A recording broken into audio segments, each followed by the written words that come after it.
Miss Alaineus, A Vocabulary Disaster, written and illustrated by Deborah Frazier, read by Miss Johnson.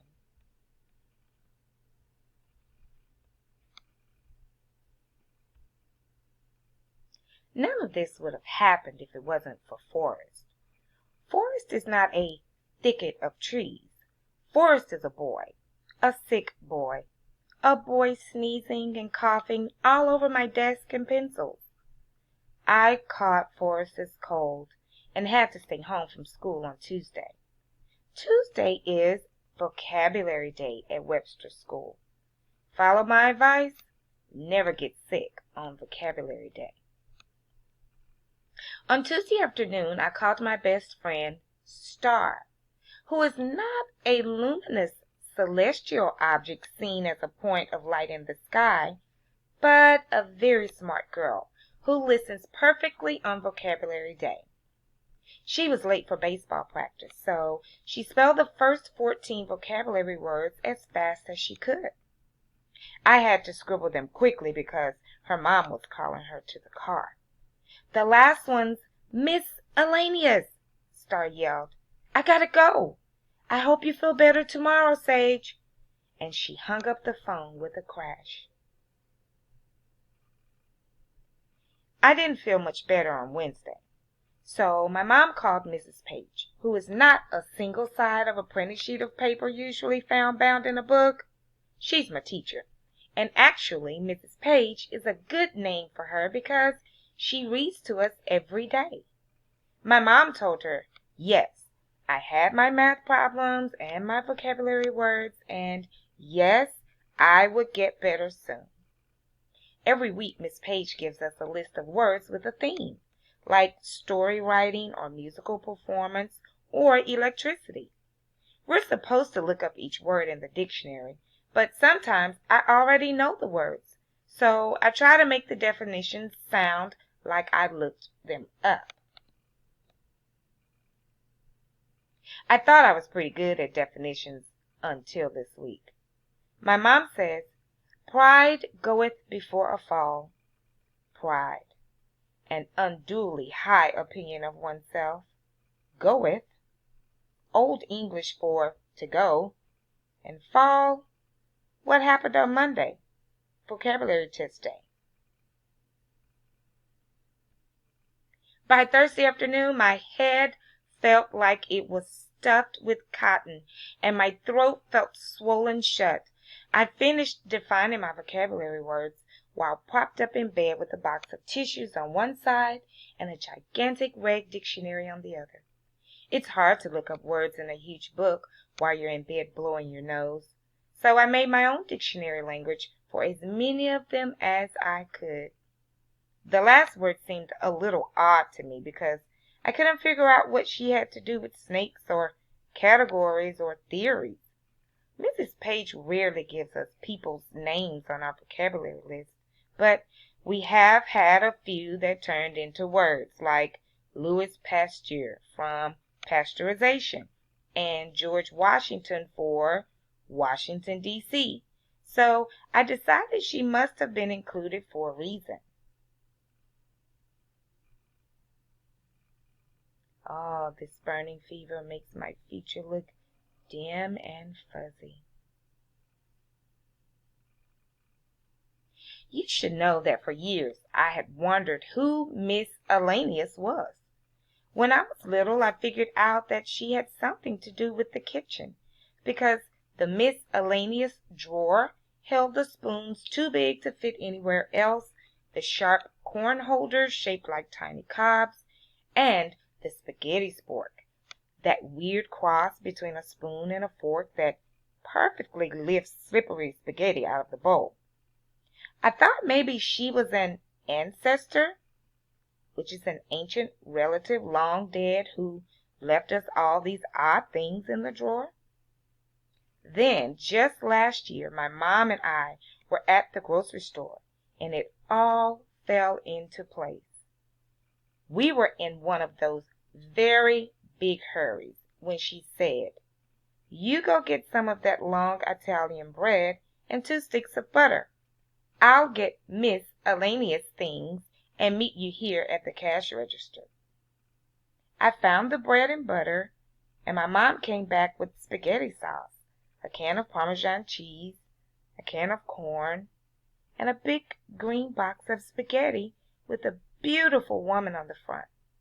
She was drawn so that her hair tumbled perfectly across the box and ended in a light little plastic window, making the spaghetti look just like the ends of the strands of her hair.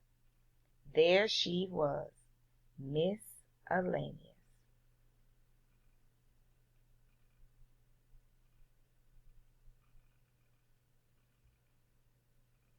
So, propped up on pillows in my bed, with a tissue in one hand and a pencil in the other, I wrote. And then I fell asleep.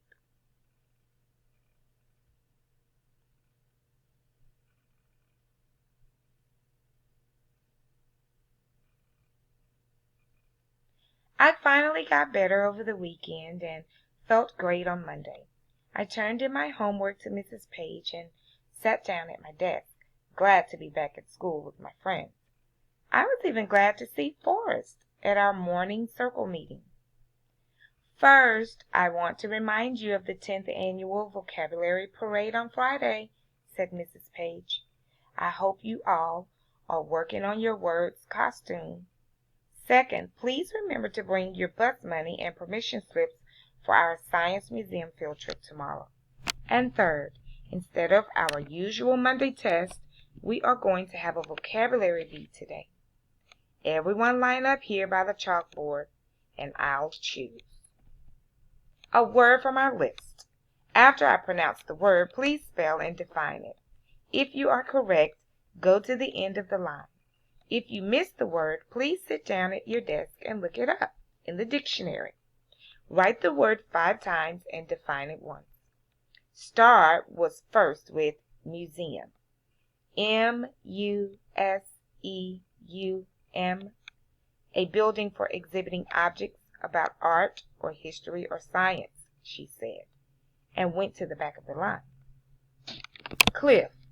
Not a high, steep face of a rock, but one very tall boy. Answer to the word dinosaur. D-I-N-O-S-A-U-R. A prehistoric, extinct reptile, often huge.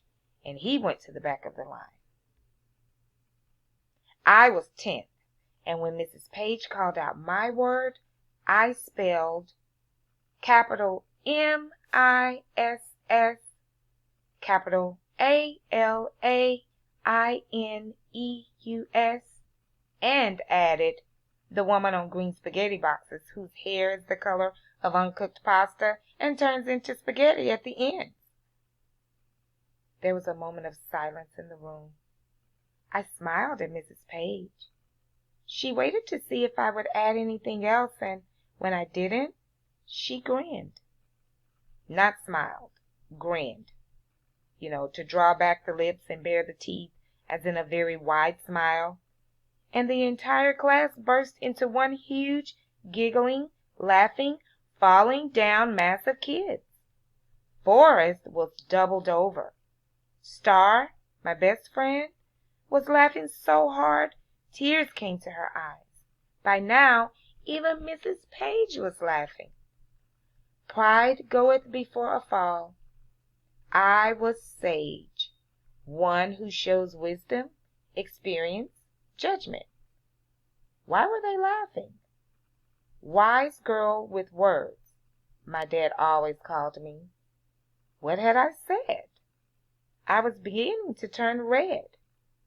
Red, the color of embarrassment.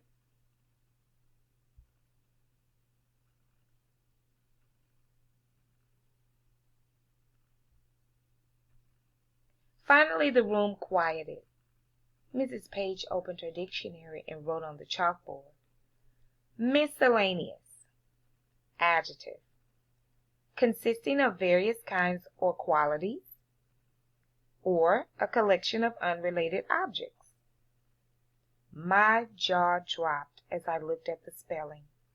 My eyes bulged as I read the definition. I didn't bother to tell anyone about my mom and the spaghetti spork and the grocery store. Humbled, aware of my shortcomings, modest, meek, I dragged back to my seat and wrote Miss Alaineus 5 times and defined it once. And that's when I remembered I had even drawn a picture of the spaghetti box for extra credit. I was devastated, wasted, ravaged, ruined, destroyed, finished, brought to an end. They called me Miss Alaineus for the rest of the day. Sometimes a person couldn't even get the words out before bending over with laughter. The day took a week to end. When I got off the bus, I slumped home, devastated, ruined, finished.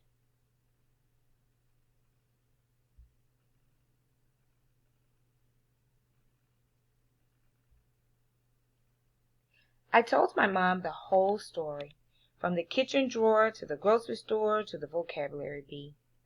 Even my own mother laughed a little at the part about the drawing for extra credit, but at least she stopped fast and said, "You know what I always say, there's gold in every mistake." Gold? A bright yellow precious metal of great value? Mistake? Something done, said, or thought in the wrong way? Impossible, I told her. Impossible. Not capable of happening. I couldn't believe I ever had to go back to school. But the next day we went to the Science Museum, and everyone forgot all about Miss Alaineus at the snake exhibit and the dinosaur bone lab. Then the guide said, "The field of bone archaeology has been influenced by a wide and unusual array of miscellaneous discoveries around the world." The class burst out laughing, and the guide was pleased with herself for entertaining us so easily. And I knew to apprehend with certainty that my mistake was still alive and well, and nothing like gold.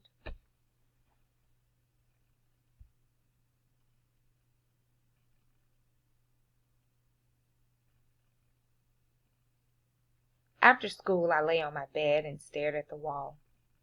How could I have been so stupid? My mom came in and said it was time to work on my costume for the vocabulary parade. We had finished the cape for capable, but I still needed to make the lettering down the back. "Mom," I said, "I could only be a mistake this year.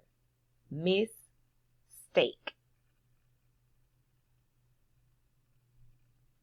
Suddenly, I sat up. I looked at my mom. She looked at me. I smiled. She smiled. "Sweetheart," she said, "let's take another look at that cape."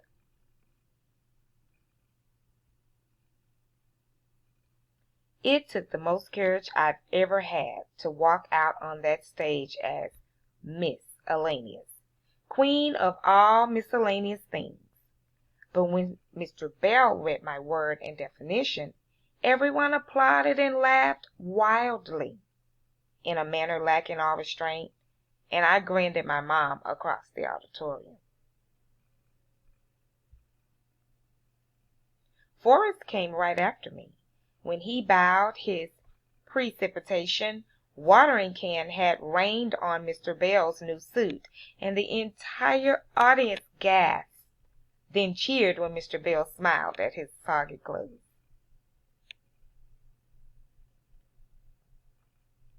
To my astonishment, great shock and amazement, I won a gold trophy for the most original use of a word in the 10th annual vocabulary parade. So this time Mom was right. There was gold in this mistake. And next year I think I'm going to be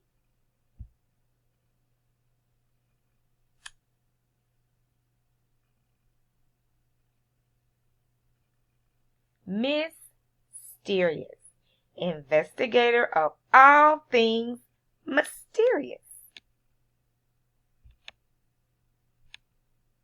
Sage's Vocabulary Parade.